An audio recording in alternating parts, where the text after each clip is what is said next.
Hey everyone, it's Michael GoosebumpsFan. Today I want to be doing a review on the two-parter called Deep Trouble from the old Goosebumps TV show. Now this actual two-parter, again 2 episodes, premiered on November 16th, 1998. I would have been just barely 4 at that age, like a week or so away from being 4. Anyway, Season 4, Episodes 7 and 8 are what this is. Now the thing with Deep Trouble, I'm really surprised with this. It's directed by the guy who did Attack of the Mutant. He did the Attack of the Jack-O-Lanterns. He did so many different ones. Haunted Mask 2. William Fruit did so many of the Goosebumps TV show episodes that are considered mostly classics by everybody. I really enjoy this guy's work, so William Fruit, if you're for whatever reason come across this video, thank you for what you've done for Goosebumps. If it weren't for you, with a lot of these TV episodes, I don't think I would have fallen in love with Goosebumps the way I did, especially with Haunted Mask 2. That was one of the ones that I saw when I was very young, and I've always loved my DVD copy of it. Anyway, Deep Trouble is a weird two-parter adaptation. It's kind of those first 2 books out of the 3-book series of Deep Trouble. Yes, there are 3 books, by the way. Horrorland book number 2 is called Creep from the Deep. It is a Deep Trouble book, and it's my personal favorite. But I do also love Deep Trouble 1 and 2. I think they're very good. I like 2 better than 1, but still, this particular episode... Okay, so the first episode out of the two-parter is great. I love it. I think it's really, really good. Very fun, kind of setting up the mystery. But what I noticed is there's no houseboat, like there is in the Deep Trouble books, and all 3 of the books for that matter. It's kind of like a small island that the Uncle Deep has, you know, Dr. Deep. He has like a little small island where they live, and they just kind of hang out on this place, and there's no radio, no TV stations or anything like that, kind of like in the book with the boathouse. I understand why they couldn't do a boathouse, because it is a small-budgeted, very cheaply made show, not just for this episode, but Goosebumps as a whole. The old TV show was not very big budget. Some people could make that work, like Timothy Bond, and some people kind of did the smaller scale stuff like this. But anyway, Deep Trouble kind of combines the first 2 books in the weirdest of ways. Again, there's no boathouse now, but there's kind of this focus on gigantic fish in the episode. Now, also, for anybody who hasn't remembered this, or anybody who happens to be new to the channel, maybe this is the first video you've seen of mine, or the first one where I've talked about this, I am personally, full disclosure, terrified of fish. I'm terrified of fish.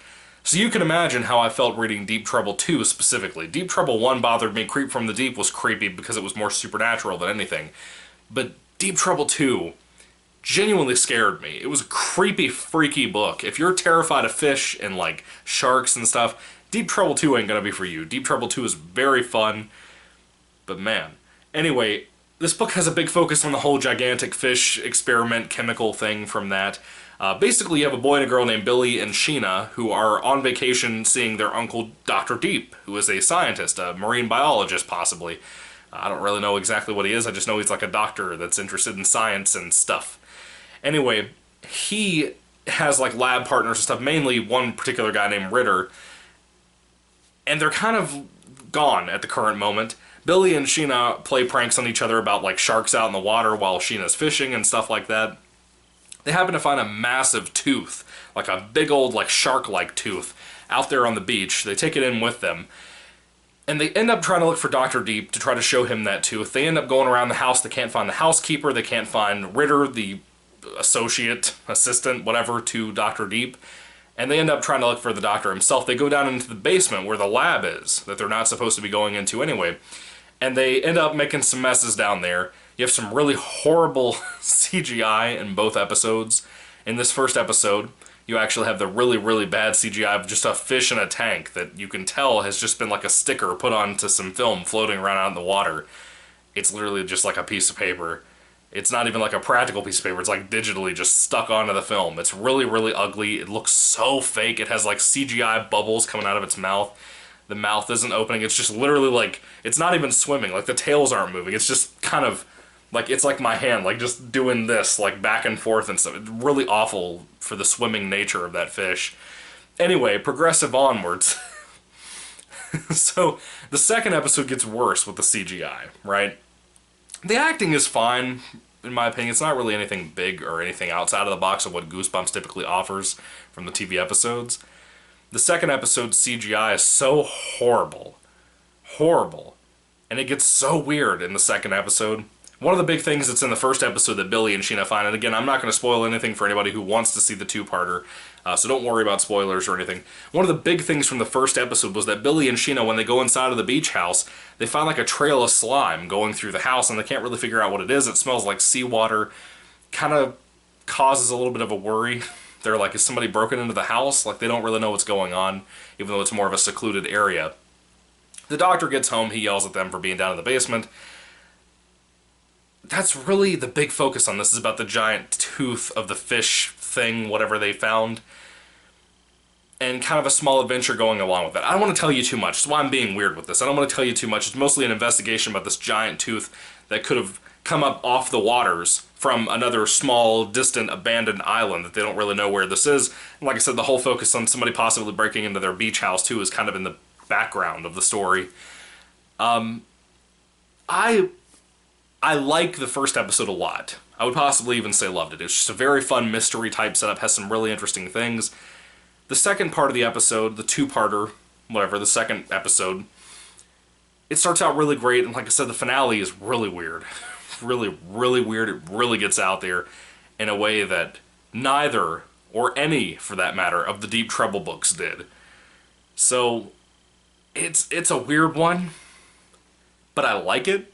You know, it's not good, per se. The first episode's good, but the second part of the two-parter is a very, very mixed bag. I kind of understand why this was never put on VHS or DVD. Well, it was on DVD, I think, at one point. Like one of these split Goosebumps DVD sets here. I don't know, it might have been, it might have not been. But it's not all that great. It's kind of a wonky mess, frankly. The CGI is just... it's real bad, dude. It's like 70s, 1970s bad. So there are things like that that hold this episode, or this two-parter, back quite a bit, in my opinion. But I like it. I like the casting. I think the guy that plays Billy is good. I think the girl playing Sheena, who is that Vanderbilt girl, she's in this playing that Sheena character. And I love the guy who plays the uncle, Dr. Deep. I think he's very good as well. The assistant named Ritter, he's okay. He's kind of weird. I don't know, kind of a weird casting, but for Goosebumps, it's kind of suitable. Weird is always fine with Goosebumps.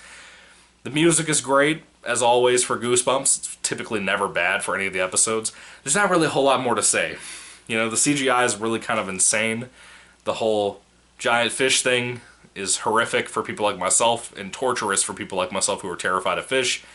There's not really a whole lot to be said about this. If I had to rate the Deep Trouble two-parter on a 5-star basis, I would probably give it like maybe a high 3 out of 5. You know, it's not horrendous.